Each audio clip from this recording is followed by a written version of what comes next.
Ay, Elliot. ang ganda-ganda mo talaga, asawa ko. Hindi ako magsasawa sa'yo. Palagi mo na lang akong binabaliw. Elliot, bilisan na lang natin. Baka mahalata nila kumpare na matagal kang wala sa labas. Hayaan mo silang maghintay doon sa labas. Miss na kita eh. Hindi mo naman kasi sinabi na ngayon ka uuwi.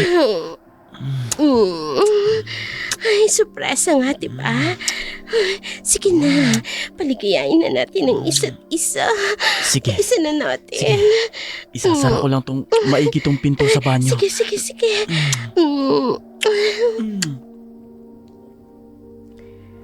Mag-aanim na taon ang kasal si Elliot at Hazel. Maaga silang nagpakasal dahil gusto ni Elliot na wag nang pahabain pa ang kanilang pagsasama bilang magkasintahan. Natatakot kasi siya na baka maagaw pa raw sa kanya si Hazel. Ubod ng ganda kasi ang babae, sexy at may pinag-aralan, kaya maraming mga lalaki ang nagkakandara pa dito. Marami ring naiinggit kay Elliot dahil napakaswerte daw niya at nabingwit niya si Hazel. Kaya naman sa loob ng kanilang pagsasamang mag-asawa, ayaw pa ni Elliot na magkaroon sila ng anak. Ayaw niya kasing masira ang katawan ni Hazel dahil sa panganganak. Ang tagal naman bumalik ni paring Elliot. Sabi niya, magbabanyo lang siya. Pare, dumating si Maring Hazel. Sigurado ko, hindi lang pagbabanyo ang ginawa ng lokong yon. Sa ganda at sexy ba naman ng asawa niya? Sigurado, umisa na yon. Alam mo, ang swerte talaga ng lokong yon. Biruin mo, napakaganda ni Hazel. Kahit ako naman, hindi ko titigilan yon. Kahit mag-umaga na. Ibang klase ka rin pare. Ang ganda ni Elizabeth. Tapos, pinagpapantasyahan mo pa si Maring Hazel. Bakit? Masama ba na pagpantasyahan ko ang napakaganda nating kumare? Kahit ikaw naman alam ko, nagpipigil ka rin lang sa tuwing nakikita mo si Maring Hazel. Oo pare, kasi alam ko, hanggang tingin na lang ako kay Mare. Ako, sisiguraduhin ko, matitikman ko siya. Hoy pare, ano naman yung binabalak mo? Basta, manood ka na lang Gimo. Matagal nang may pagtingin si Marlo kay Hazel. Naunahan lang siya ni Elliot na ligawan ng babae. Pero kahit may asawa na siya, hindi pa rin nawawala ang pagtingin dito ni Marlo. Mayaman si Marlo sa kanilang bayan. May malaki siyang mga groceries at timbangan ng kopra. Halos lahat ng mga tao sa kanilang baryo ay may utang sa kanya. Kasali na roon si Elliot. Mahilig kasi ang lalaki sa sugal at sa sabong. Kaya kahit kumikita na si Hazel bilang isang guro, ay walang naiipon ang mga ito. Hato mahal, bakit money mo? Malaki ito, mahal. Nag-loan ka ba ulit? Oo, kailangan para mabayaran natin yung iba nating utang. Kaya ikaw mahal, huwag ka na sana mangutang pa sa tindahan ni paring Marlo. Pangako, mahal, hindi na. Kaya ko lang naman nagawa yun dahil sa sabong Pero hindi ko na talaga uulitin.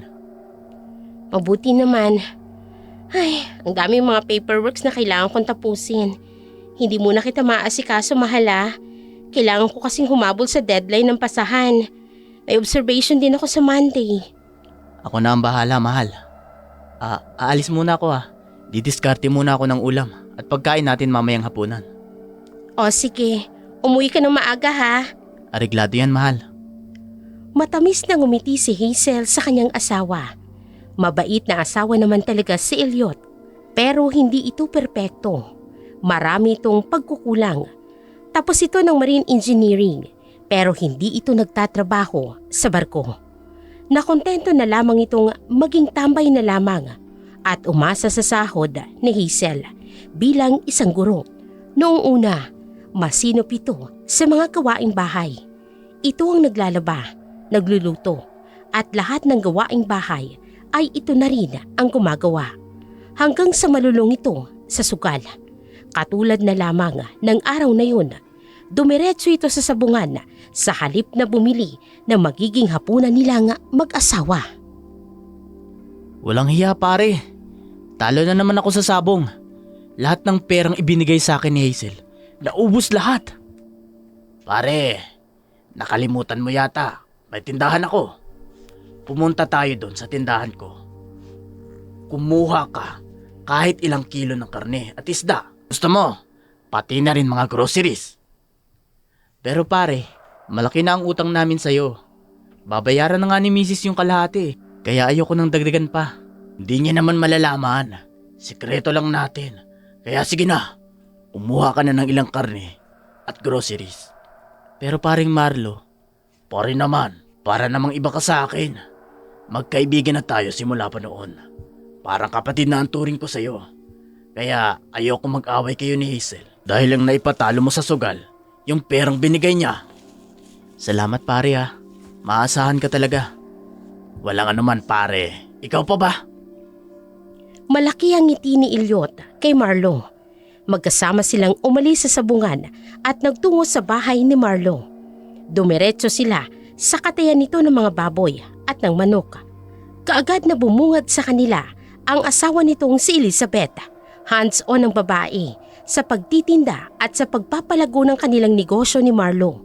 Mabait din naman si Elizabeth at may pagkasilosa nga lamang ito. Parang Elliot, ikaw pala. Pasok ka. May kailangan ka ba pare? Oo sana Mare. Elizabeth, nangungutang si parang Elliot sa atin ng karne. Bigyan mo siya ng 5 kilong baboy at 5 buong manok. Ha? Sige na Elizabeth, ipakilo mo na. Marlo, malaki na ang utang nila sa tindahan. Diskarte ko to Elizabeth. Kaya sige na, sundin mo na ang sinasabi ko. Mag-uusap tayo mamaya. Sandali lang parang Elliot ha. Ipapakilo ko lang yung mga karne. Maraming salamat Maria. Pare, dun muna tayo sa loob. Magkape muna tayo. Sige pare. Pero hindi na ako magtatagal Hinihintay na kasi ako ni Mrs. Sumama si Elliot kay Marlo patungo sa balkonahin ng bahay ng mga ito. Habang hinihintay niya na matapos ang pagkikilo nito ng mga karne na para sa kanya. Kumuha rin siya ng maraming groceries at nang makauwi na siya, masayang sinalubong siya ni Hazel. Masayang masaya ito dahil marami siyang dalang pagkain. Isa-isa pa nitong hinugasan ang mga gulay bago nito inilagay sa kanilang ref. Mahal, mukhang inubos mo naman yata yung bigay kong pera sa'yo. Ha? Oh, bakit natigilan ka? Ang ibig kong sabihin, mukhang inubos mo yung perang bigay ko sa'yo sa pagbili ng ulam at saka groceries natin. Ganun ba? Hindi naman mahal. Kaunti lang naman yung nabawas. Ayoko kasing sumakit yung ulo mo sa pag-iisip ng tungkol sa groceries. Kaya, hayan, dinamihan ko ng pagbili. Ito talagang asawa ko, oo. Kaya mahal na mahal kita Huwag kang mag-alala. Patapos na rin naman ako dun sa mga paperworks ko. Ngayong gabi, ako na magluluto ng mga paborito mong ulam. Wag na, mahal. Ako na lang. Ako na lang. Ang mabuti mong gawin, magpahinga ka na muna at maligo ka. Tatawagin na lang kita kapag tapos na ako magluto mamaya. Tumango naman si Elliot sa kanyang asawa at sinunod ang sinabi nito. May bahagi sa kanyang nakukonsensya dahil sa ginawa niyang pagsisinungaling. Ang buong akala kasi ni Hazel ay konti na lamang ang pagkakautang nila kay Marlo. Ang hindi nito alam ay halos konti lang ang nabawas sa kanilang utang dahil ang pocket money na ibinigay nito sa kanya ay inubos niya na sa sugal. Samantala, sa bahay naman ni Marlo, hindi napigilan ni Elizabeth na kausapin ang kanyang asawa. Marlo, bakit mo naman hinahayaan na utang ng utang yan si parang Elliot? Ang haba-haba na ng listahan nila sa atin. Hindi pa nga nababayaran yung utang nila noong nakaraang taon. Hayaan mo na ako Elizabeth. Diskarte ko to. Malulugi tayo sa trabaho mo yan May plano ko. Kaya ako ginagawa yun. Hindi naman ako nagnegosyo para magpalugi, ano? Ano nga ang plano mo? Ang laki-laki na ng utang nila sa atin, Marlo. Ilulubog ko sila sa utang nang hindi nila nalalaman. Pag hindi na sila makapagbayad ng utang nila, di ang hihingiin kong pangtubos, yung lupain nila. Yung kuprahan at maisan? Ano pa nga ba? Sa bagay, malaking lupain din yun, Marlo.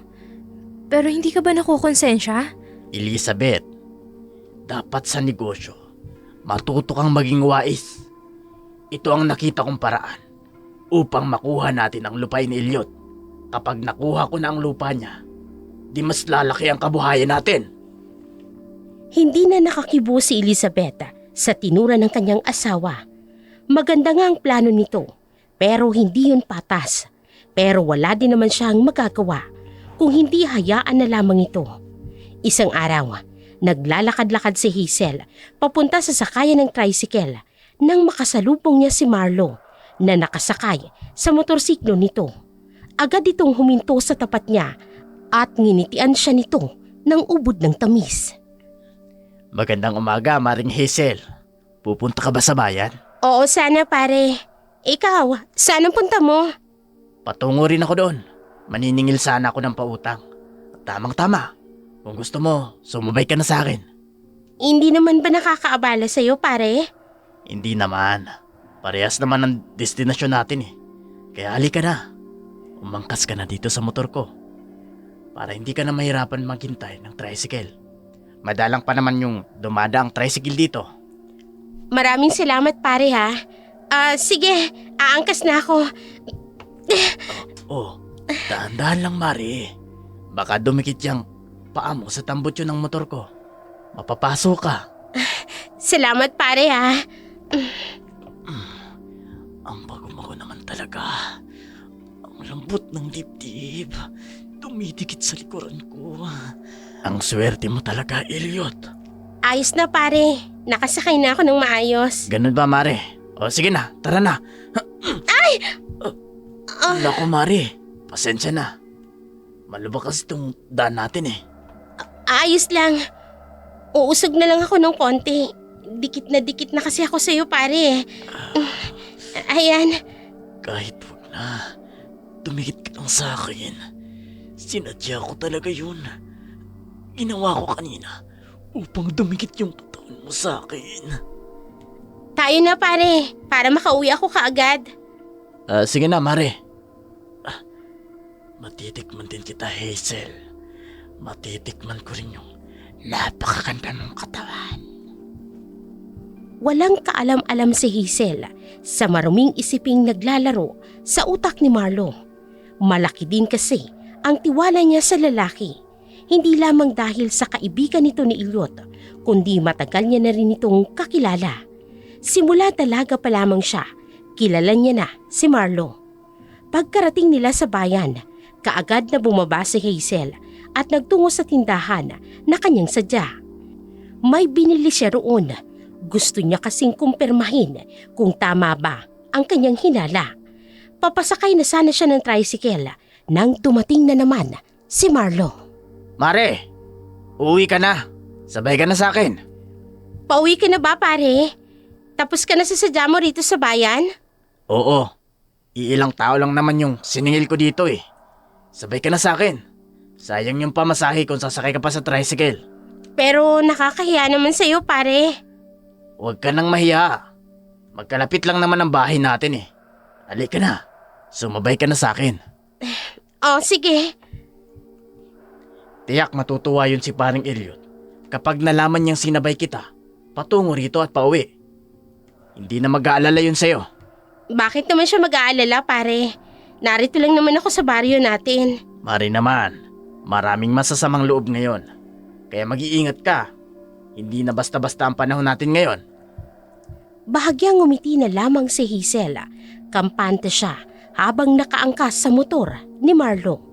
Wala siyang kaalam-alam na sinasadya ng lalaki ang malakas na pagpreno para lamang tumikit ang katawan niya sa katawan nito. Hindi alam ni Hazel na minamanyak na siya ng lalaki sa utak nito. Pagka-uwi niya sa kanilang bahay ay naroon na si Elliot. Hawak-hawak nitong panabong nitong manok. Oh, Hazel. Inihatid ka ba ni paring Marlo? Motor niya yung nakita kong papaalis ah. Nagpang-abot kasi kami sa daan. Tamang-tama, patungo siya sa bayan. Kaya isinabay niya na ako pupunta rito at saka pauwi. Ikaw ba? Kauwi mo lang? Oo, mahal. Duman din kasi ako kina paring Gilbert. May bagong Texas siyang panabong eh. Tingnan ko muna saglit. Akala ko ba, titigil ka na sa pagsasabong mo. Mahal, wala na talaga akong balak. Gusto ko lang tingnan yung manok. Dahil balak kong mag-breed. Iniisip ko kasing maging breeder na lang. Pareho lang yan, Elliot. Mapapagastos pa rin tayo sa vitamins, sa patuka at sa kung ano-ano pang pangangailangan ng mga manok mo. Pwede ba, isecure muna natin yung mga utang natin, mahal? Huwag kang mag-alala, mahal ha. Dahil may plano na ako dyan. Nagawan ko na yan ng paraan. Anong ibig mong sabihin? Sosyo kami ni paring Marlo. Siya yung mag-finance. Tapos ako naman yung mag-aalaga ng mga manok. Kaya wala na tayong ilalabas na pera at puhunan. Sa bagay, mukhang okay naman yung plano mo. O sige, basta hindi tayo mababaon sa utang sa negosyo na yan, mahal ha? Hinding-hindi, mahal. Ako nang bahala. Medyo naging panatag naman ang kalooban ni Hazel dahil sa sinabi ng kanyang asawa. Sa totoo lang kasi, marami na siyang loan dahil sa mga pagkakautang ni Elliot. Malaki na rin ang kaltas sa kanyang sahod. Mabuti na lamang at sa baryo sila nakatira at hindi sa isang syudad dahil kahit papano mababa ang cost of living. Dahil kung nagkataong sa syudad sila nakatira, siguradong mangangamote silang mag-asawa. Samantala, si Marlo naman maagang pumunta sa bahay ni na Elliot. Wala si Elliot at tanging si Hazel lamang ang kanyang naabutan. Nakasuot ito ng maikling short at ang pambahay na damit at halatang wala rin itong suot na bra. Napakaganda mo talaga, Hazel. Makita lang kita. Buo na ang araw ko. Pare, ayos ka lang? Ano yun, Mare? Sabi ko kung ayos ka lang ba. Nakatulala ka kasi. Gusto mo ba ipagtimpla kita ng kape? Dito mo na lang hintayin sa kubo si Elliot. Pauwi na yun galing sa maisan. Ayos lang ako, Mare. Ganito talaga ako tuwing umaga. Ganun ba? Sige. Ipagtitimpla lang kita ng kape, pare. Maiwan na muna kita dito saglit, ha? Sige, Maring Hazel. Napakaganda mo talagang babae ka. Nag-iinit ako sa'yo tuwing makikita kita. Magiging akin ka rin. Maghintay ka lang. Patuloy na sinundan ni Marlo ng malalagkit na tingin ang walang kaalam-alam na si Hazel. Kung tutuusin ay hindi naman malaswa ang suot nito. Formal naman ito. Pero dahil marumi at manyak ang utak ni Marlo, nagkaroon iyon ng mali siya. Payapang bumalik si Hazel sa kubo kung nasaan si Marlo. Dalang mainit na kape. Iniabot niya iyon sa lalaki. Napalunok pa si Marlo ng bahagya nang tingnan ang malaking dibdib at makinis na liig ni Hazel. Maya-maya pa, dumating na si Elliot, dala ang mga mais at kamote. Kaagad namang yung kinuha ni Hazel. Iluluto ko na ito para sa merienda, mahal. Ikaw ang bahala, mahal. Pare, maiwan ko muna kayo ng asawa ko, ha? Magluluto pa kasi ako. Sige, Mare. O pare, hindi mo naman sinabi na pupunta ka dito ng ganitong kaaga. Pasensya ka na at pinaghintay kita. Ano ka ba, pare? Huwag mo akong alalahanin pa. Siya nga pala, pumayag na ba si Maring Hazel na sa balak nating negosyo? Pumayag na siya, pare. Kasi hindi niya naman alam na uutangin ko sa'yo yung puhunan. Ang sabi ko sa kanya, yung sinabi mo sa akin na idadahilan ko sa kanya. Sabi ko sa'yo, pare, gagana ang plano natin hanggat hindi alam ni Maring Hazel na inutang mo sa akin ng pera. Hindi kanya tututulan sa plano nating negosyo. Sana nga pare, lumago ang negosyo natin. Para makabayad na ako sa malaking pagkakautang ko sa'yo. Ano ka ba naman pare? Huwag mo nang alalahanin yun. Ang intindihin natin ngayon, itong negosyo natin. Sige na nga pare. Malaki din ang tiwala ko sa'yo pare. Kaya sigurado ako, mapapalago natin to. Sigurado natin yan pare.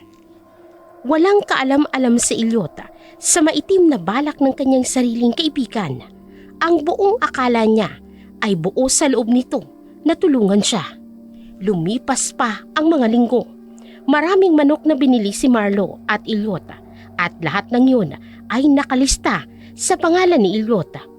Isang araw, hindi magkanda-ugaga si Elliot sa pag-aasikaso sa kanyang mga manok. Nagkakasakit kasi ang mga yun. Marami na rin ang namamatay. Pag minamalas nga naman, oo.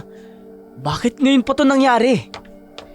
Mahal, ano nangyari? Bakit maraming tandang ang namatay? Hindi ko nga rin alam eh. Maayos naman sila kahapon eh. Pero pagising ko ngayon, ganito na ang nangyari. Imposible namang isang gabi lang lahat sila nagkasakit. Hindi kaya may lumason sa mga alaga mong manok? Ano? At sino namang hinayupak ang gagawa nun? Hindi ko rin alam. Imposible naman kasing napeste sila. Eh di sana lahat na may alagang manok dito sa baryo natin. Ganyan ang nangyari, diba? Walang hiya. Malaman ko lang talaga kung sinong may pakana. Tiyak mananagot siya sa akin. Ilibing na lang natin ang mga manok na yan. Baka mamaya malason pa tayo. O di kaya magkasakit kapag kinain natin ang mga yan. Inis na inilibing ni Elliot ang lahat ng kanyang alagang mga manok na namatay. Malaking kawalan iyon para sa kanya.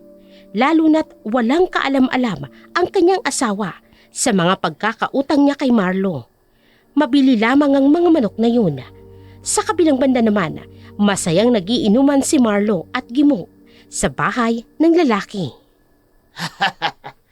Kamusta, Gimo? Nagawa mo ba yung pinapagawa ko sa'yo? Tarantado ka talaga pare. Pagtatrider yung pinagawa mo sa akin. Pare, sinusunod mo naman ako, hindi ba? Paano ko hindi gagawin yun? Malaking perang binayad mo. Pero seryoso pare, bakit mo naman gustong mamatay lahat ng alagang tandang ni Elliot? Diba? Siya ang kasosyo mo sa negosyo yun? Gago ka ba? Magnenegosyo ba ako ng palugi? Hindi kami kasosyo noon. Pinalabas niya lang na kasosyo kami para pumayag si Hazel.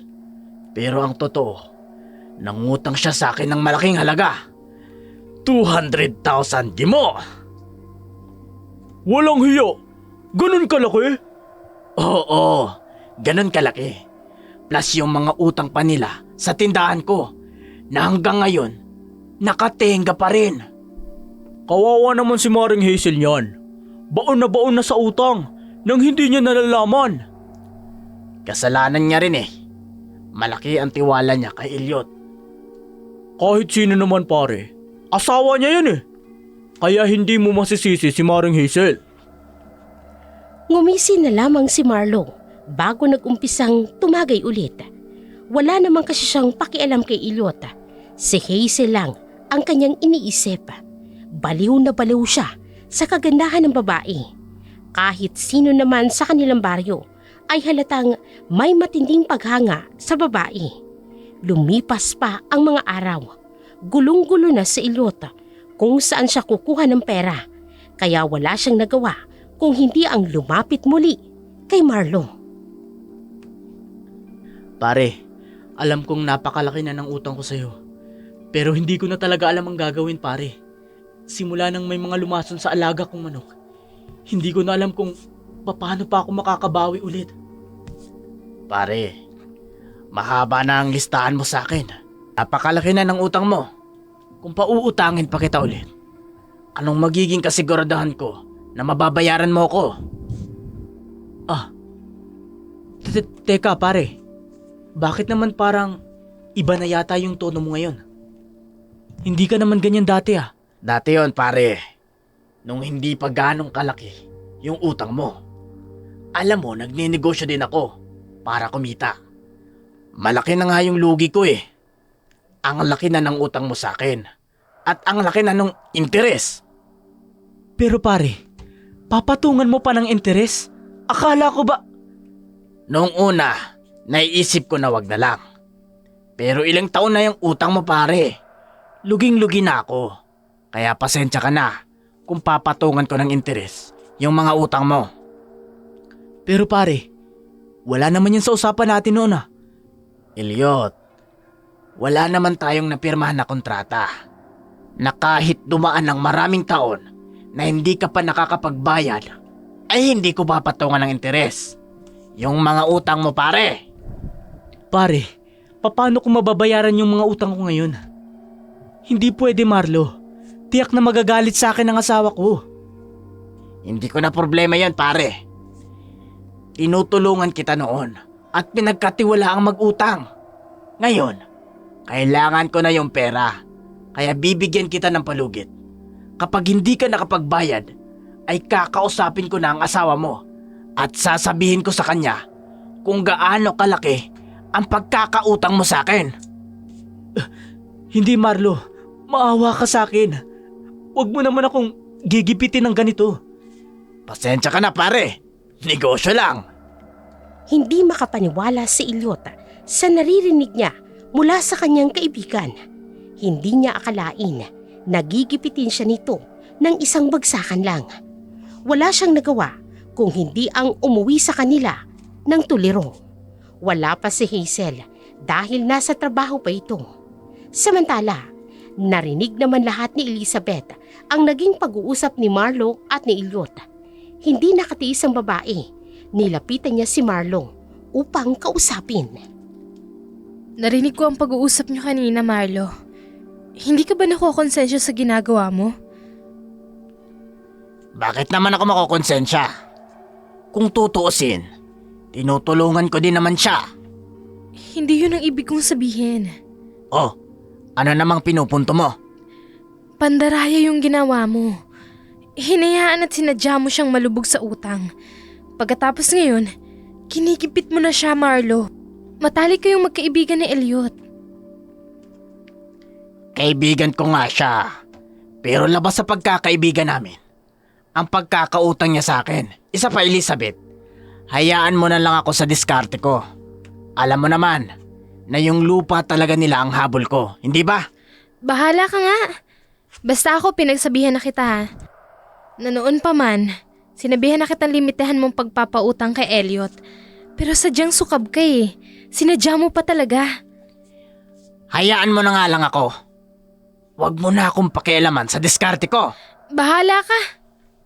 Dismayado si Elizabeth sa ginawa ng kanyang asawa. Hindi siya sang-ayon sa ginagawa nito.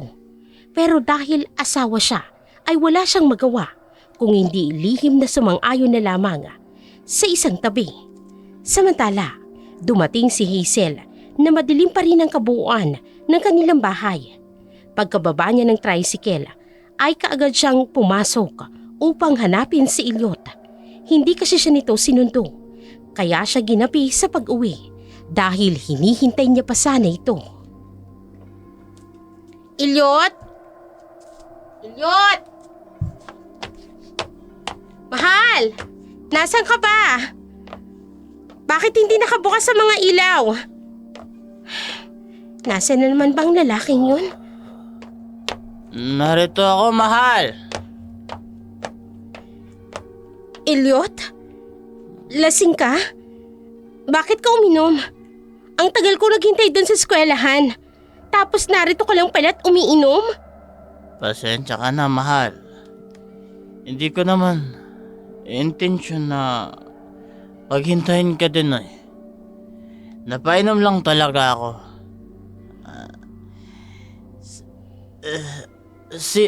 Sino palang naghatid sa'yo? Nag-arkila ako ng tricycle. Ang mahal nga ng binayad ko eh. Elliot, ano ba nangyayari sa'yo? Bakit ka umiinom? Hayaan mo na ako, mahal. Wala lang to. Gusto ko lang talagang uminom ngayon. May problema ba, mahal? Pwede mo namang sabihin sa akin. Tungkol pa rin ba ito sa mga manok?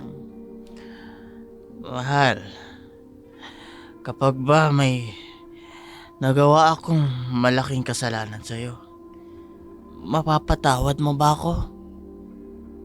Oo naman. Talaga? Basta hindi sa pangangabit at tungkol sa utang, mapapatawad kita. Ano? Oh, namutla ka yata. Ikaw naman, mahal. Sa ganda mo naman yan. Sa tingin mo ba, maghahanap pa ako ng iba? Ang dami-dami nang naiinggit sa akin eh. Dahil ikaw ang asawa ko. Kaya umayos ka. Sige na, tapusin mo na yung pag-inom mo. Magbibihis lang ako. Mahal na mahal kita, Hazel. Mahal din kita. Sige na ha, bilisan mo na yung pag-inom mo dyan. Tutulungan mo ako maganda ng hapunan natin. Mahal, tapusin mo na yan ha. Ngumiti at tumango lamang si Elliot sa kanyang asawang si Hazel. Si Hazel naman, hindi mawala ang pag-aalala dahil sa naabutan niyang pag-iinom ni Elliot. Hindi lasenggo si Elliot. Mahilig lang talaga siya sa sabong. Pero pagdating sa pag-iinom ay hindi ito katulad ng ibang tao na sunog baga kung uminom. Pagkatapos niyang magbihis, binalikan niya si Elliot. Pero ganoon na lamang ang kanyang pagkabigla sa kanyang nakita. Mahal! Halika na. Maghahanda na tayo ng hapunan. Tulungan mo ako. Tapos ka na ba sa pag... Diyos ko! Elliot! Hindi! Anong ginawa mo? Asawa ko! Nagbigti siya. Dilit ang kanyang mata at nakaluwa ng kanyang dila. Tulong! Mga kapitbahay! Tulungan niyo ako! Ang asawa ko! Tulong! Elliot! Elliot! Hindi magkamayawa sa pagsigaw si Hazel dahil sa karimari-marim na nangyari kay Elliot. Ilang sandali lamang niya itong iniwan. Hindi niya akalain na hahantong sa ganoon ang lahat. Kaagad na tinulungan siya ng kanilang mga kapitbahay. Isinugod pa sa klinik ang kanyang asawa. Pero ayon dito, dead on arrival na ito nang dumating. Halos mawala ng malay si Hazel dahil sa nangyari. Hanggang sa lamay, tulala pa rin ang babae. Nakikirami ako, Maring Hazel. Napakabata pa ni Paring Elliot para mawala ng ganito kaaga. Maraming salamat, Mare. Maging ako man, hindi ko maintindihan kung bakit niya nagawa yun sa sarili niya. Napakarami naming pangarap na dalawa. Wala ba siyang nabanggit na problema niya? Wala. Napakamasayahin niya. Wala siyang sinabi sa akin na may problema siya. Kaya nga sobrang nabigla ako sa nangyari. Narito lang ako, Mare. Kung may kailangan ka, malalapitan mo ako. Handa kitang tulungan. Maraming salamat, Elizabeth. Habang inaalo ni Elizabeth sa Hazel, ay hindi niya mapigilang tapunan ng masamang tingin ang asawa niyang si Marlo, na nasa kabilang gilid lamang kasi ito ang tunay na dahilan kung bakit nagpakamatay si Elliot. Dahil yon sa panggigipit ng kanyang asawa sa lalaki. Pagka-uwi nila ng kanilang bahay, kaagad niyang hinarap si Marlo. Tingnan mo ang naging bunga ng ginawa mo. Nagpakamatay si Elliot? Hindi ka ba nakokonsensya? Kagustuhan niya yan magpakamatay, Elizabeth. Desisyon niya yon. Dahil duwag siyang harapin ang pagkakautang niya. Akala niya, porket patay na siya, matatakasan niya ang pagkakautang niya sa atin? Anong ibig mong sabihin? Maniningil pa rin ako sa utang niya, Elizabeth. Nariyan naman ang asawa niya. Siya na ang magbabayad ng pagkakautang ni Elliot. Ano? Hindi makapaniwala si Elizabeth sa sinabi ng kanyang asawa. Parang ibang-iba na ito kay Marlo na nakilala niya noon. Napakamakasarili nito. Hindi na rin ito nakikinig sa kanya kahit sa mga opinyon niya. Samantala, pagkalibing naman kay Elliot, mas lalong naramdaman ni Hazel ang kanyang lungkot. Nag-file siya ng leave dahil hindi niya talaga magawang makapagtrabaho ng maayos. Mabuti na rin lang at na-approve ang kanyang leave. Habang nasa loob siya ng kanyang kwarto at umiiyak, bigla siyang nakarinig ng pagpihit ng pinto. Kaya agad naman siyang napabalikwas ng bangon. Sinong nandyan? May nakapasok bang magnanakaw dito sa bahay? Kukunin ko ang baston ko. Huwag kang maingay. Marlo! Anong ginagawa mo dito sa loob ng kwarto namin ni Elliot? Lumabas ka dito. Kung hindi, sisigaw ako. Huwag kang sumigaw. Kung ayaw mong sumunod sa asawa mo sa hukay. Anong ibig mong sabihin? Anong gagawin mo? Narito ako upang maningil ng pautang, Hazel. Anong utang ang sinasabi mo? Hindi mo ba alam? Napakalaki na ng utang sa akin ng asawa mo. Yung manukan, inutangan niya lang yun sa akin. Ang puhunan nun. Pati utang sa tindahan, napakarami pa. Pero nag-loan ako. Para lang may pambayad sa inyo. Ang sabi niya sa akin, sosyo kayo sa negosyong manukan. Sinabi niya lang yun para mapapayag ka sa plano niya. Pero ang totoo, inutang niya sa akin ng pera. Ano? Hindi totoo yan. Totoo, Hazel.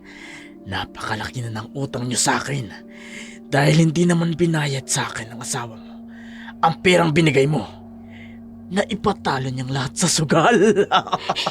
Hindi totoo yan. Huwag kang mag-alala. Sa gagawin ko, makakabayad ka na sa akin sa pagkakautang sa akin ng asawa mo. Anong gagawin mo sa akin? Lumayo ka! Huwag kang lalapit sa akin!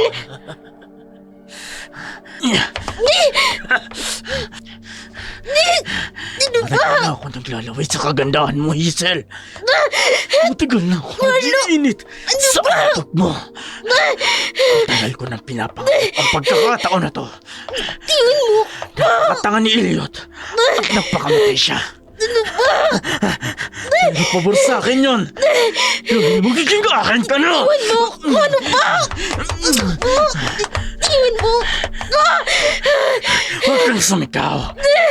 Dahil walang nakakarinig sa'yo. Magagawa ko na rin ang matagal ko nang balak sa iyong babae ka. Magiging akin ka rin. Bitiwan mo! Akin ka na. Akin ka na, Hazel.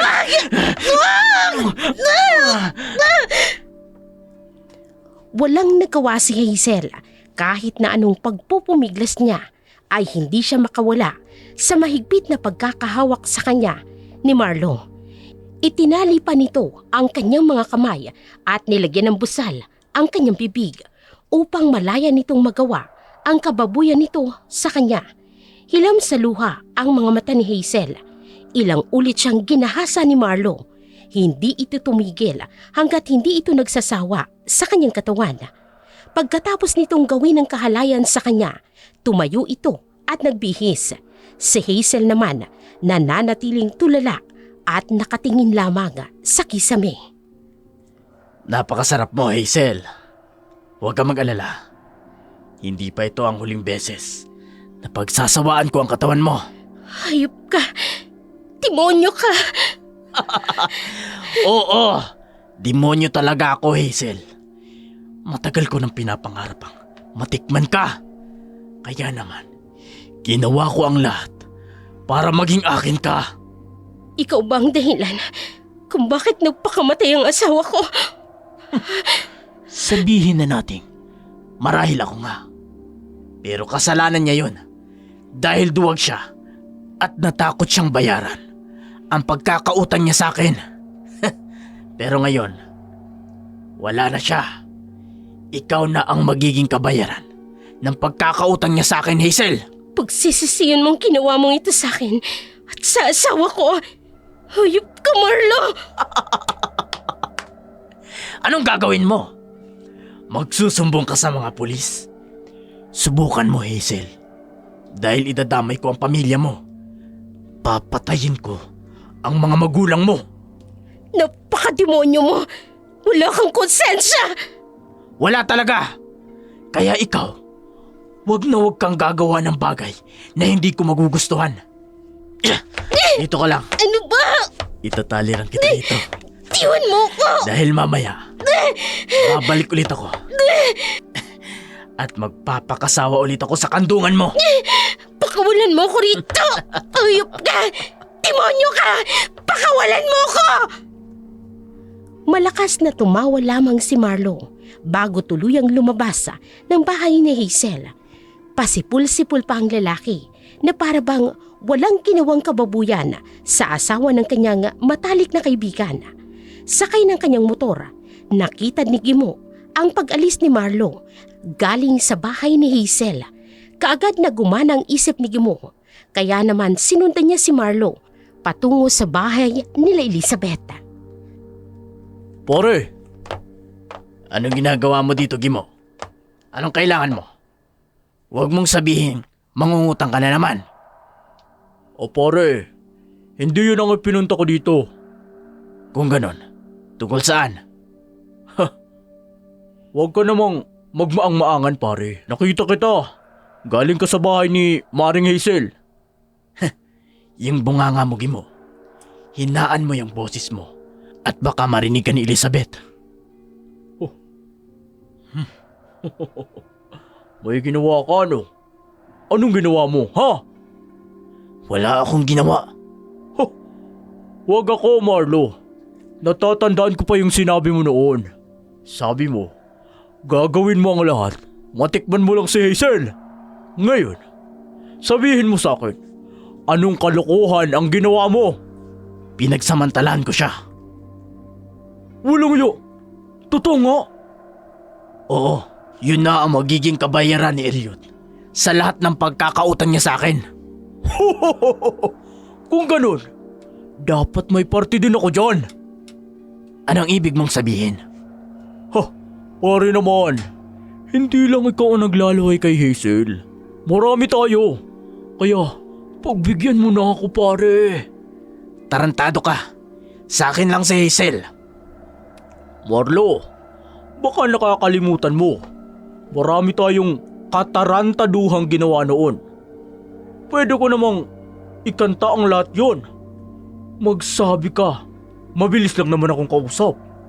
Buisit! Sige na. Basta isang beses lang ha. Walang hiya ka. Ganyan nga. Ipapagdamot mo pa talaga sa akin eh. Ano, balikan na natin si Hazel? Para naman, matikman ko na ang napakasarap na putahe. Sige, tayo na. Labag man sa kalooban ni Marlo ang kagustuhan ni Gimo. Pero katulad ng sinabi nito, marami itong alam tungkol sa mga iligal niyang gawain. Kaya kahit ayaw niyang may kaagaw kay Hazel, wala siyang nagawa kung hindi ang pagbigyan ang kahilingan ni Gimo. Pagkapasok pa lamang nila sa silid nila Hazel, kaagad na hinubad ni Gimo ang kanyang mga saplot.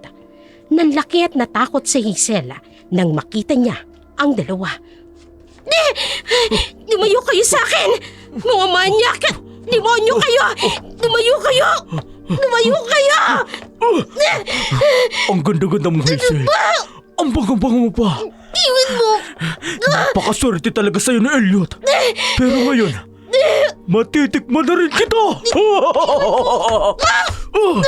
Pakawalan niyo ako rito! Ano ba? Bitiwan niyo ako!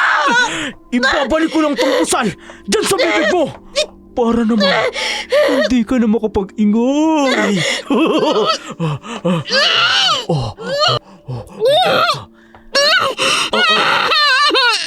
Bilisan mo lang, Gimo, ah. Dahil ako naman susunod. Oo, pare. Kapag nagsawa na ako sa kanya, Ipapasa ko agad sa'yo. sige, uuwi muna ako sa bahay para hindi makalata si Elizabeth. Sige, pare. Papaiwan ako dito. At pagsasawaan ko muna ang napakagandang babae na to.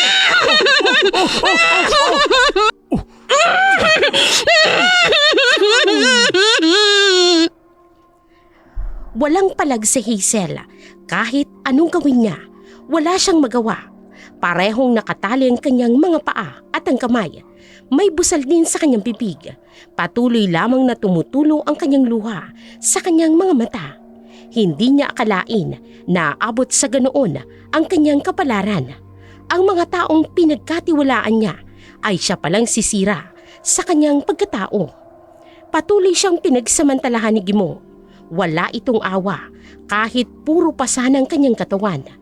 Tumigil lamang ito nang tawagan ito ng asawa nito. Pagkatapos nitong magbihis, ay iniwan na siya nito sa kama.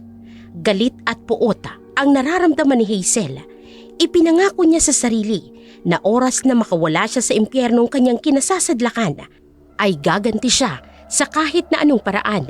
Sa kabilang banda naman, nagtataka na si Elizabeth sa palagiang pag-alis ng kanyang asawa. Saan ka na naman pupunta? Palagi ka na lang umaalis dito sa bahay ah. Ano ka ba? Naniningil ako ng pautang, ah. At saka, tinitingnan ko yung sakahan natin. Hindi ka naman naniningil ng pautang noon ah. Nang ganito kadalas? Ngayon halos araw-araw ka nang umaalis. Elizabeth naman, marami kasi sa mga pinapautang natin ang matitigas magbayad. Kailangan mo pa araw-arawin para magbayad lang. Ganun ba? O kung aalis ka na naman ngayon, umuwi ka ng maaga ha? At may pupuntahan tayo. Saan naman? Nakalimutan mo na? Birthday ngayon ni Inay. Inaasahan niya tayong dadalo at yung mga anak natin.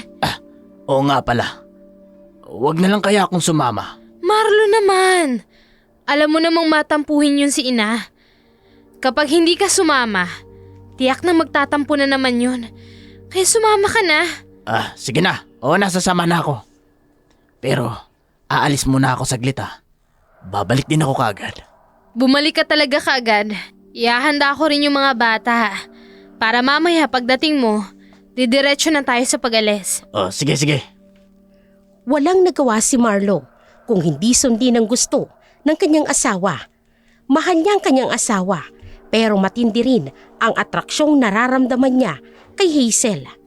Hindi siya makontento na hindi magawa rito ang mga ninanais niyang gawin sa babae. Maingat siyang pumunta sa bahay nito. Ikinulong niyang babae sa silid ng mga ito. Sinigurado niyang hindi ito makakatakas.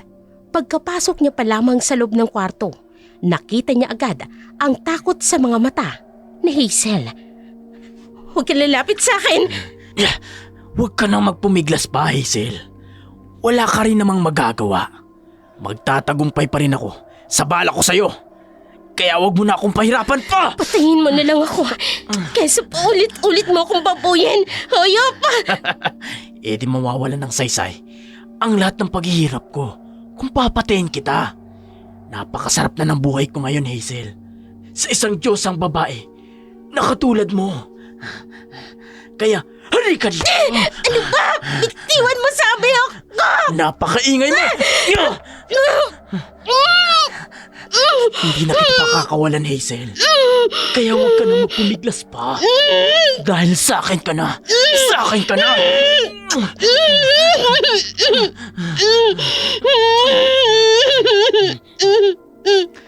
Gustong gusto kitang tanggalan ng busal sa bibig. Pero ang ingay-ingay ng bunganga ko, kaya hindi ko pwedeng alisin ang busal dyan sa bibig mo. Hindi talaga ako magsasawa. Paulit-ulit kang tikman, Hazel. Hinding-hindi. Katulad ng nauna, walang nagawa si Hazel. Nang babuyan siya ni Marlo, ilang beses niyang tinangkang tumakas, pero bigo siya. Malayo din kasi sa kanila ang tirahan ng kanyang mga magulang at ng kanyang biyanan. Bihira ding dumalaw ang mga ito at ganoon din ang kanyang mga kapitbahay. Malalayo ito sa kanila. Kaya alam niyang hindi siya matutulungan ng mga ito sa kamay ng demonyong si Marlo. Makailang ulit siya nitong pinagsamantalahan. Paulit-ulit na pananamantala na naging dahilan ng labis na puot sa damdamin ni Hazel. Nang matapos ang lalaki sa pagsasamantala, muli siya nitong iniwanan na parang isang basang sisiw. Hindi pa man siya nakakabawi ng lakas ay muling pumukas ang pintuan at bumunga doon ang lasing na sigimo. Doon ay sinimulan ulit siyang gahasain para nang mababaliw si Hazel sa lahat ng mga nangyayari sa kanya. Parang gusto niya na ring mamatay katulad ni Elliot. Sa kabilang banda naman, kababalik lamang ng bahay ng kanyang mga magulang sila Elizabeth. Gabi na, kaya nauna nang nagpahinga si Marlo. Samantalang siya naman ay lumabas muna saglit upang itapon ang mga basura sa loob ng kanilang bahay. Dito niya nakita si Gimo.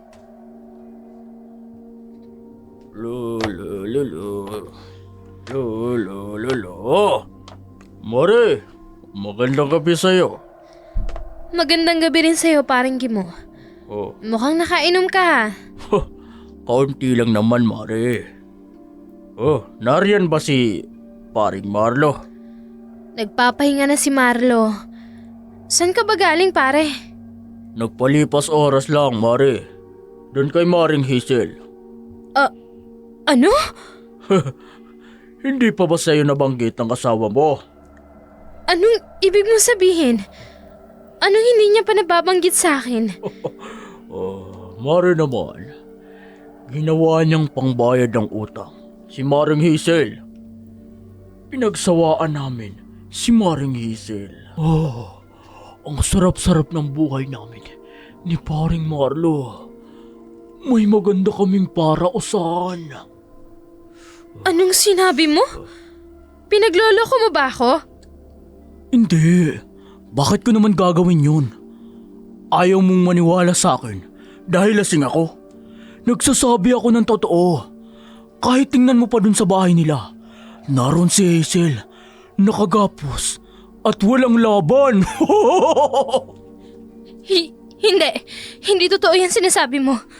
Anong hindi totoo ang sinasabi ko? Salbahe ang asawa mo. Matakaw sa laman. Pati asawa ng kaibigan niya, tinatalo. Hindi makapaniwala si Elizabeth sa mga nalaman niya kay Gimo. Kilala si Gimo sa kanilang lugar na makati ang dila kapag nakakainom ito. Walang sinayang na oras si Elizabeth. Tinakbo niyang madilim na daan patungo sa bahay nila Hazel. Pagkarating niya sa bakuran ng mga ito, madilim ang lugar, makalat din ang buong paligid. Halatang ilang araw nang hindi nalilinisan. Nanginginig ang kanyang mga kamay. Pinihit niya ang seradora ng pintuan. Nanlaki ang kanyang mga mata nang bumukas iyon. Nangatal at inihakbang niya ang kanyang mga paa papasok sa sala ng bahay. Hazel? Hazel? Narito ka ba? Hazel? Diyos ko, narito nga siya. Sa kwartong yun. Doon nanggagaling ang ungol. Bubuksan ko ang pinto.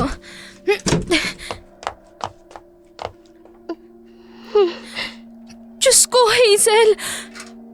Nakagapo siya sa kama. At walang damit. May busal din ang bibig niya. Hazel! Sandali lang ha! Tutulungan kita. Tatanggalin ko yung busal sa bibig mo. Hazel! Tulungan mo akong makalaya dito. Binaboy nila ako, Elizabeth. Binaboy ako ng asawa mo ng ilang ulit. Nilapastangan nilang pagkababae ko at ang pagkatao ko. Tutulungan kita, Hazel. Halika, kailangan mong magbihis. I-report natin ang nangyari sa'yo sa mga pulis. Hindi yun ang paganting gusto ko. Gusto ko ng pangil sa pangil na paghihiganti. Nauunawaan ko. Pero sa ngayon, kailangan natin makaalis dito. Bago pa tayo maabutan ni Marlo. Halika na. Magbihis ka na para makaalis na tayo dito. Oo, tulungan mo ako, Elizabeth. Hindi ako makatayo ng maayos. Halika. Aalalayan kita. Mabilis ang kilos ni Elizabeth. Kaagad niyang pinagbihis si Hazel. Awang-awa siya sa kalagayan ng babae. Puro pasa ang katawan nito. Nangangayayat na rin ito. May amoy na rin at halatang walang ligo. Dinala niya ang babae sa isang lugar na alam niyang ligtas. Pinakain at pinaligo niya muna ito bago niya ito kinausap. Paano man nalaman ang tungkol sa kalagayan ko? Sige mo. Dumaan siya sa bahay kanina. Habang nagtatapon ako ng basura. Nadulas siya. At sinabi sa akin ang lahat. Malaking tulong na rin na lasing siya. Hindi niya na nakontrol ang mga salitang lumalabas sa bibig niya. Elizabeth, may alam ka ba sa kahayupan ni Marlo?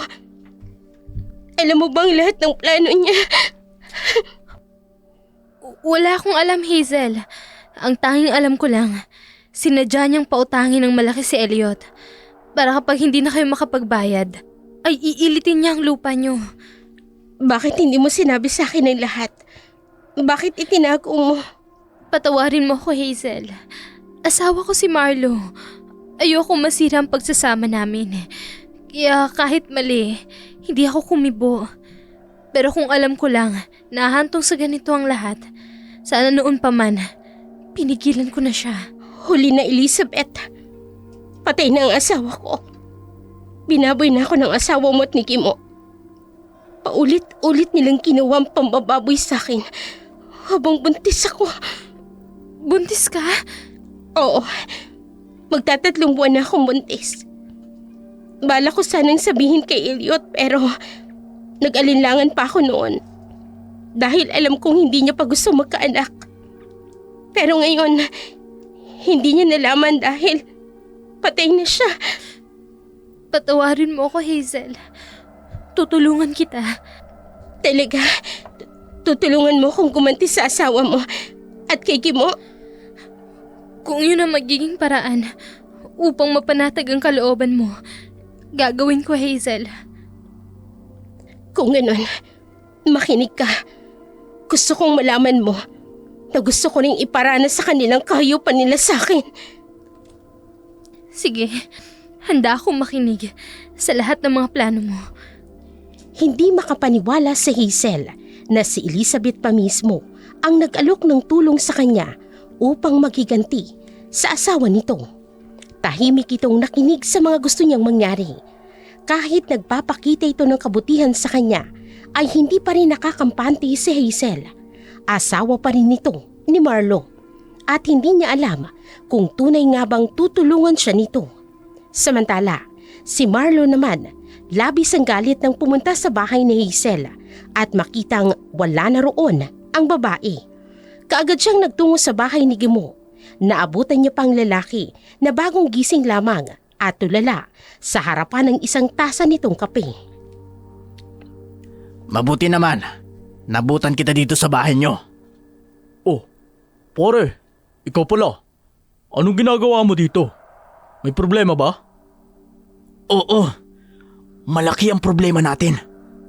Oh, ha? Tungkol naman saan? Nawawala si Hazel. Ano? Pare, imposible yan. Iniwan ko siya kagabi. Nakatali pa siya. Tarantado ka. Ginamit mo siya. Wala akong alam. Oh, pare, huwag ka na magalit. Isarap na sarap talaga ako sa kanya eh. Isa pa, Alangan namang, ikaw lang ang makinabang. Dapat, pareho tayo. Manahimik ka!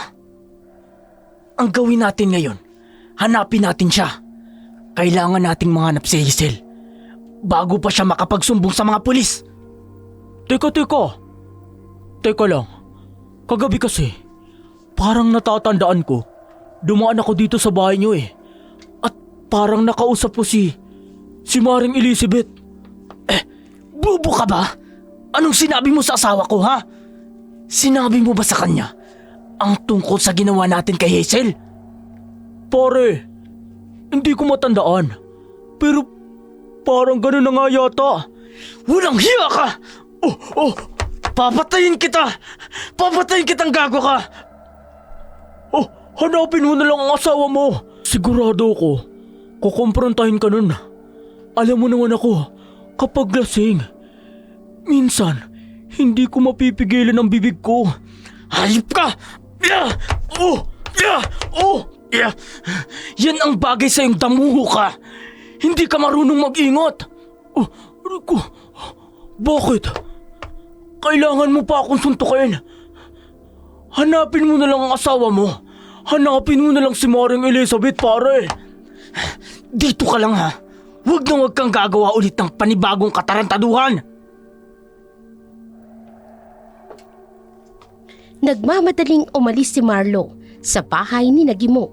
Si Gimo naman, pinahid ang konting dugo sa kanyang mga labi. Katunayan ay kinakabahan din siya sa maaaring mangyari. Ikakasal pa naman siya sa susunod na buwan. Ayaw niya ring mawala sa kanya ang kanyang mag-ina. Sa kabilang dako naman, humahangos na dumating sa kanilang bahay si Marlo. Kaagad niyang hinanap sa mga anak niya si Elizabeth. Itinuro naman siya nito sa kwarto nilang mag-asawa. Kaagad siyang nagtungo roon.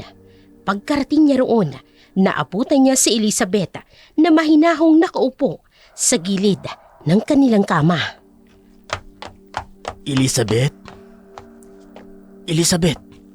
may sinabi pa sa'yo si paring Gimo kagabi?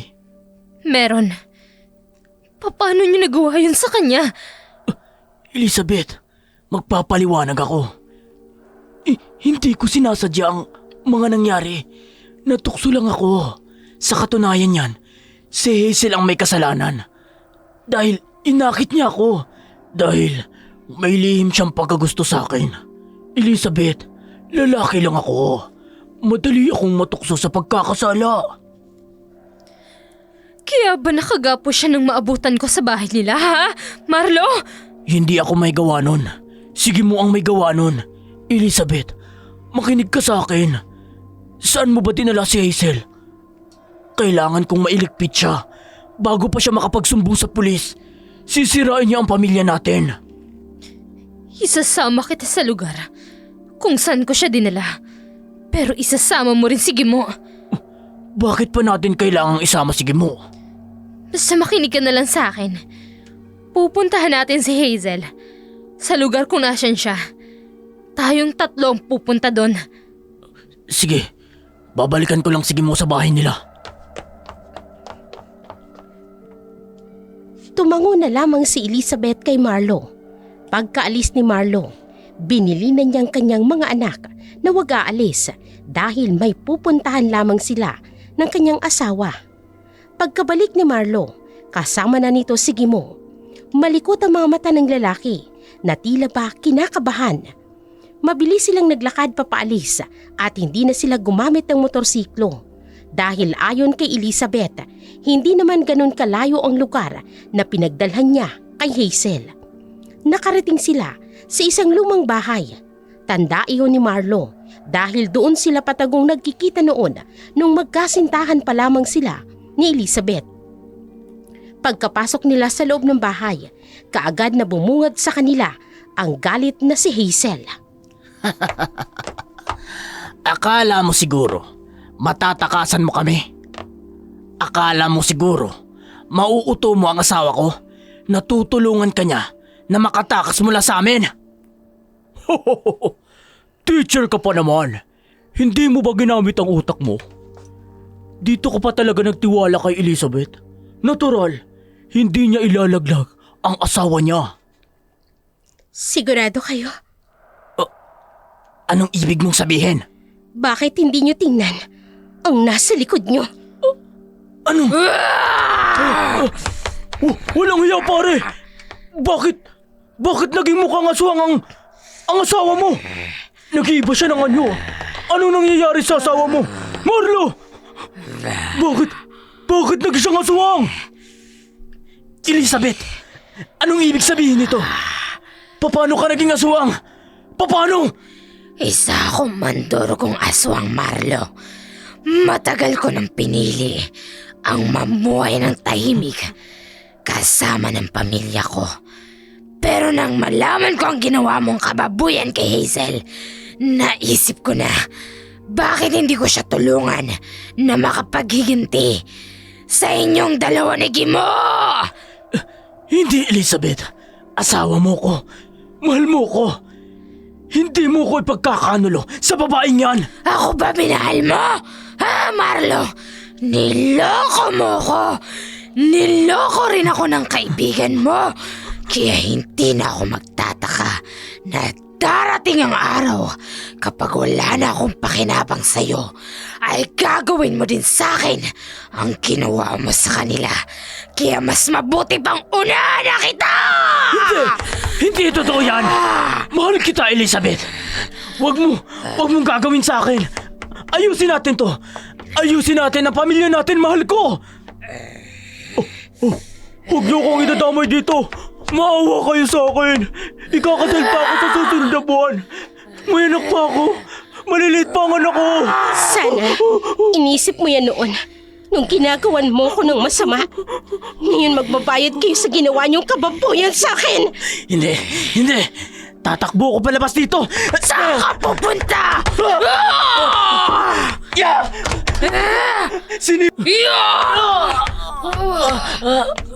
Sinipa ako ni Elizabeth sa sikmura. Hindi! Sumusuka ng dugo si paring Marlo! Diyos ko! Huwag mong tatawagin ang pangalan ng Diyos. Dahil isa kang alagad ng demonyo. Magbabayad kayo sa ginawa niyo sa akin.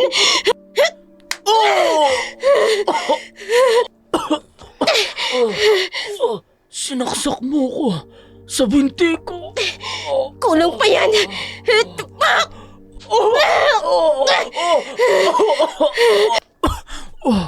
Sinaksak na ulit ako sa tagiliran ko ng mahabang kutsilyo. Ang sakit. Sumisirit ang dugo ko. Gagawin ko sa'yo ngayon. Puputulin ko ang kaligayahan mo.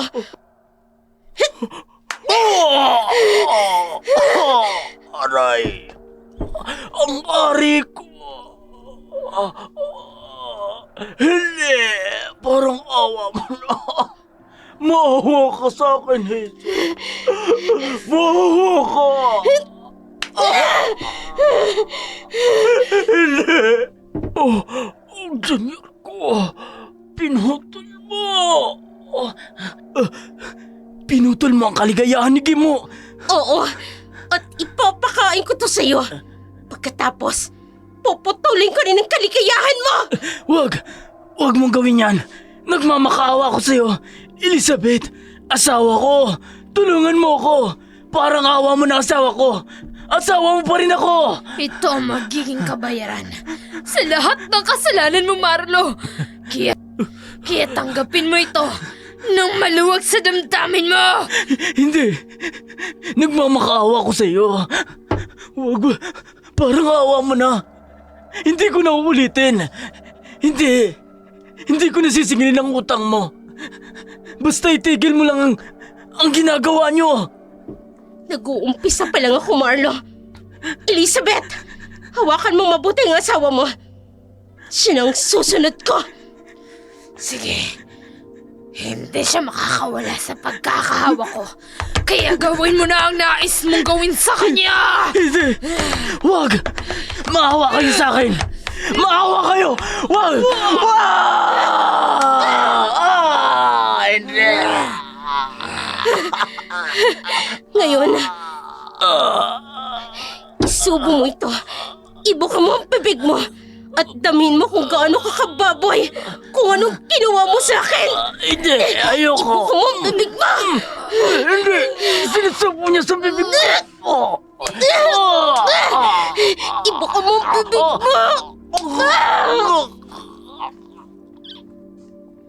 Panay ang sigaw ni Marlo sa sakit at pandidiri.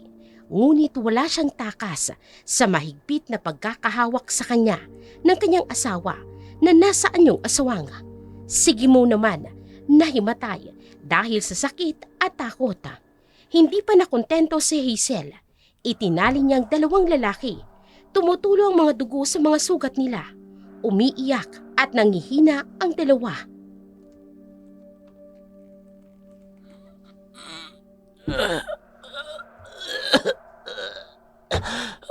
Parang awa niyo na. Tama na. Hindi ko na kaya. Nang didilim na ang paningin ko. Bawa kayo sa akin. Ayoko pang mamatay. Dalhin niyo ako sa ospital. Kapag tumagal pa ako rito, mauubusan ako ng dugo. Hindi pa ako tapos sa inyo. Gusto ko pa kayo makitang gumagapang sa sakit. Parang awa mo na, Hazel. Alam kong napakalaki ng pagkakamaling nagawa ko. Pinagsisisihan ko na ang lahat ng yun. Nagmamakaawa ko sa'yo. Patawarin mo na ako. Nagsisisi ka lang dahil sa kalagayan mo ngayon. Pero kung hindi ka nahuli ng asawa mo, hindi ka naman magsisisi sa kababoyang ginawa mo sa akin. Kaya kahit lumuha ka pa ng dugo, hindi kita patatawarin. Tamin niyo ang sakit ng lati kong ito. Ang sakit. Hindi ko na kaya. Tama na. Parang ayun na. Ito pa! Elizabeth, asawa ko. Tulungan mo ko. Sige pa, Hazel. Ipagpatuloy mo lang ang pananakit sa kanila. Gawin mo ang mga bagay na makapagpapasaya sa'yo. Saktan mo sila hanggat gusto mo.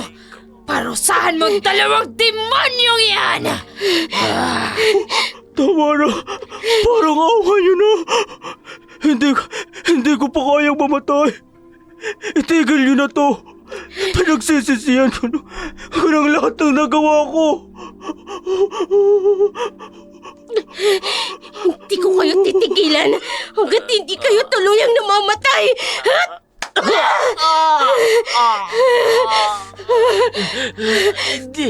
Hindi ko na kaya. Madilim na ang paningin ko. Tulong! Tama na. Parang awa niyo na. Kulang pa yan. Wala pa yan sa kalahati ng kayo pang ginawa niyo sa akin.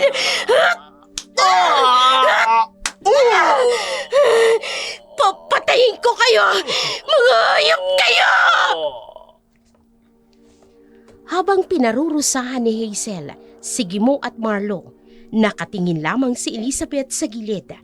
Walang emosyon na parabang nasisiyan nito dahil sa ginawang panloloko na rin ng kanyang asawa. Walang inaksayang pagkakataon si Hazel. Hinagupit niya ng latigo, Sigimo at Marlo. Nang mawala ng malay ang dalawa, ipinaubayan niya na ito kay Elizabeth. Umalis si Elizabeth, nadala ang dalawang lalaki. Naiwan si Hazel na umiiyak sa loob ng bakanting bahay. Ramdam niya pa rin ang galit at paninibugho. Pero may kasiyahan din siyang nararamdaman dahil sa wakas, nailabas niya ng lahat ng galit sa dalawang lalaking lumapastangan sa kanya.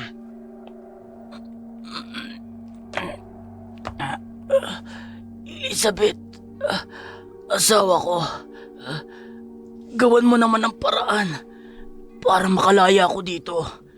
Ipinapangako ko sa'yo, aayusin ko ang pamilya natin. Tatanggapin ko ang tunay mong pagkatao. Hindi malalaman nag-ibang tao ang tungkol sa katauhan mo. Basta, tulungan mo lang ako makalaya dito. Bakit ko tutulungan ng isang katulad mo? Ang mga taong kagaya mo ay nararapat lang na mabulok sa bilangguan. Magpasalamat ka pa nga at binuhay pa kita. Elizabeth, hindi mo na ba talaga ako mahal? Mas pinili mo talagang kampihan ang babaeng yun kaysa sa asawa mo. Dahil kailangan niya ng katarungan. Kaya dapat lang na makamtan niya yun. Ito na ang huling beses na dadalawin kita dito, Marlo. Kalimutan mo nang may pamilya ka. Hindi ka namin kailangan ng mga bata. Hindi nila kailangan ng demonyong ama. Demonyo ka rin. Dahil isa kang aswang. Sinong mas demonyo sa atin? Ako na isang aswang na tumulong sa nangangailangan? O ikaw na tao na sumira at binaboy ang kapwa-tao, ha? Elizabeth, parang awa mo na. Patawarin mo na ako. Pangako, magbabago na ako. Baka kaya mo rin namang magbago. Kahit naririto ka sa loob ng kulungan, Marlo. Hindi, Elizabeth. Huwag mo akong iwan dito. Parang awa mo na. Elizabeth! Kahit anong pagmamakaawa ni Marlo kay Elizabeth ay hindi siya pinakinggan ng babae. Iniwan siya nito sa kulungan. Katulad din ng sinabi nito noon nung huling beses itong dumalaw sa piitan. Labis ang pagsisisi ni Marlo sa kanyang mga nagawa. Pero huli na ang lahat. Hindi niya mababago pa ang pangyayari. Samantalang si Gimo naman ay tuluyan ng nasiraan ng bait. May aswang! May aswang! Maniwala kayo sa akin, may aswang! Ikaw! Aswang ka! Aswang kayo! Sandali! Sandali lang! Ang kaligayahan ko! Nawawala ang kaligayahan ko! May kumuha sa junior ko! Pinutol niya! Ano? Ikaw! Ikaw ang pumutol sa junior ko! Hala ka! Huwag kang pumunta sa gubat, may aswang doon! Papatayin ka ng aswang! Gusto kong makasigurado kung baliw ba talaga siya o nagbabaliw-baliwan lang. Kinumpirma na ng doktora. Baliw nga siya. Hindi siya nagpapanggap lang na baliw, Hazel. Alam ko, pero hindi pa rin ako mapanatag. Gusto kong mas makita pa siyang nahihirapan. Kulang pang nangyari sa kanya sa mga kahayupang ginawa nila sa akin. Alam ko, Hazel. Kahit anong sabihin ko, walang makakaalis ng sakit at galit sa puso mo. Pero sana, habang lumilipas ang panahon, matutunan mong mag-move on para sa ikatatahimik mo. Hindi pa sa ngayon, Elizabeth. Hindi ko pa magagawa ang bagay na yan. Dahil sariwang-sariwa pa rin sa utak ko ang lahat. Pero nagpapasalamat ako sa iyo. Kaya nagkaganito ang mga taong gumahasa sa akin. Hindi madali ang naging desisyon ko. Ang ilantad ko ang tunay kong pagkatao. Pero panahon na rin ang umingi. Kaya nagawa ko yun. Aalis na rin kami sa baryong to. Uuwi na kami sa probinsya. Ako rin. Lilipat na ako sa kabilang bayan kung saan ako nagtuturo. Gusto ko nang unti-unting makalimot sa sakit at sa karahasang nangyari sa akin sa lugar na to. Hangad ko ang kapayapaan sa puso mo, Hazel. Elizabeth, Ikaw ang aswang! Kayong dalawa ang aswang! Mga aswang kayo! Mga aswang! hindi na lamang pinansin ni Elizabeth at Hazel ang baliw na si Gimo. Maging ang mga tao sa kanilang baryo ay hinakayaan na lamang ang lalaking magpalaboy-laboy sa daan. Hindi makapaniwala ang pamilya ni Gimo sa nangyayari dito. Tinawagan na lamang sila ng mga taga-klinik at sinabing nasa ospital na ang lalaki. Nang bumuti na ang lagay nito, ay hindi na ito makausap ng maayos. Tuluyan na itong nasiraan ng baita. Samantalang si Marlon naman, sinampahan ng kaso ni Hazel. Tumistigo rin si Elizabeth, kaya napabilis ang pag-usad ng kaso. Masakit pa rin ang lahat ng nangyari kay Hazel, pero pinilit niyang maging matatag at ipaubaya sa Diyos ang lahat. Umalis si Elizabeth sa kanilang baryo. Ilang taon na din ang lumipas at umalis na din si Hazel.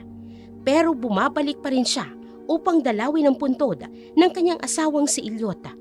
Wala na siyang balita pa kay Elizabeth, pero kung nasan man ito, malaki ang pasasalamat niya sa isang aswang na tumulong sa kanya upang makapaghiganti sa mga taong kumahasa sa kanya.